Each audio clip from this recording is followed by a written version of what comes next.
So now we're going to be introducing the concept of Hiskafia, impulse control. Okay? So the Tanya brings us an example to help us understand what Hiskafia is. The 4th hour is the time when all men eat, but the 6th hour is the time when Torah scholars eat. Right? So why are Torah scholars eating 2 hours after when normal people eat? Especially because these are not just part-time students. These are Torah scholars, meaning if someone's a part-time student and if they push off their eating, that means they're going to be learning for an extra 2 hours. Great. But we're talking about full-time scholars that even after they eat their meal, they're going right back to learning. Anyways, they're taking their 20-minute lunch break. So what's the difference? Why do they have to push it off? What's the benefit? So to subdue the Sitra Achra, these negative forces, right? The just purely self-indulgent forces within. So the glory and holiness of the Blessed Holy One ascends abundantly on high. It's through just crushing that pure self-indulgent drive within that I'm actually causing Sitra Achra above to be subdued, and therefore causing a unique glory to God. So you can reach the same spiritual accomplishment if you hold back your mouth. So now what the Alter Rebbe is going to do is he's going to give us 2 more examples, okay? So also, but I really want to say something, and even though it's permitted, by holding myself back when my heart really wants to, I'm doing the same thing. I'm crushing the Sitra Achra within.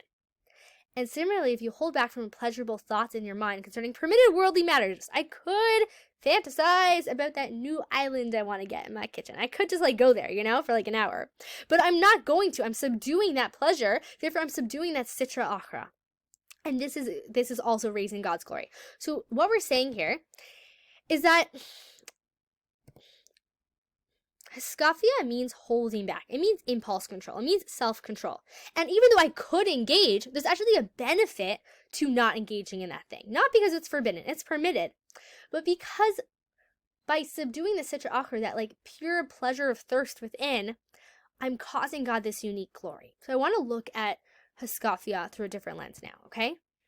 If I engage in something to serve God, that's fantastic, right? You love basketball, you're going to play basketball to go serve God by having more serotonin and adrenaline and joy in your life, by all means. In fact, you have to do that, right? Why else were you given that drive to be able to play a sport, right? But if I use that thing not to serve God, it used me. Okay, think about it. You see in the social dilemma documentary they made is that what does Facebook call its members? Users, right?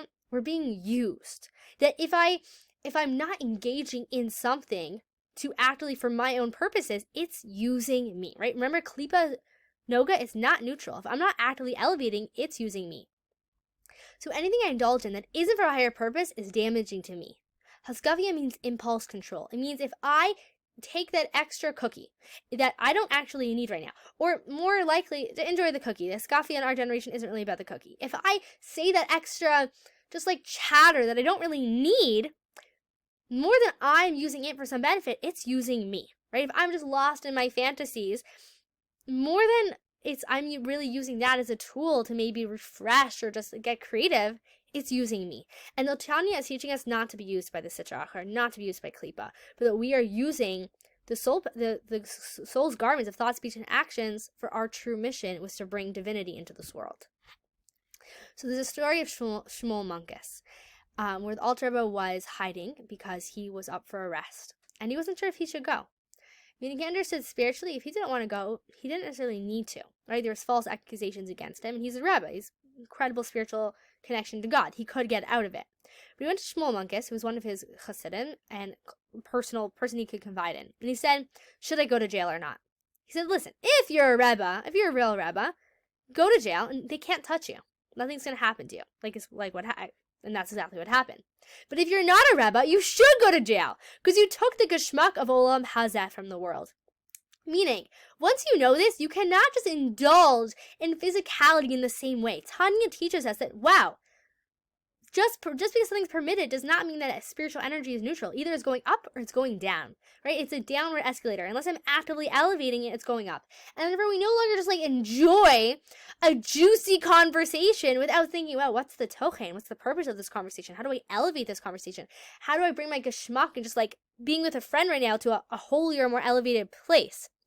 And so this idea of Hiskafia is that I don't just interact in this world in a casual way. I'm here to sanctify myself. I'm here to sanctify the objects. I'm in this world to work. I'm on shluchas. I'm on a mission with this world. And therefore, if I'm not using a pleasure to serve God, that pleasure is using me. And I want to be keenly aware of that. Thank you for taking the time to learn today's Tanya together.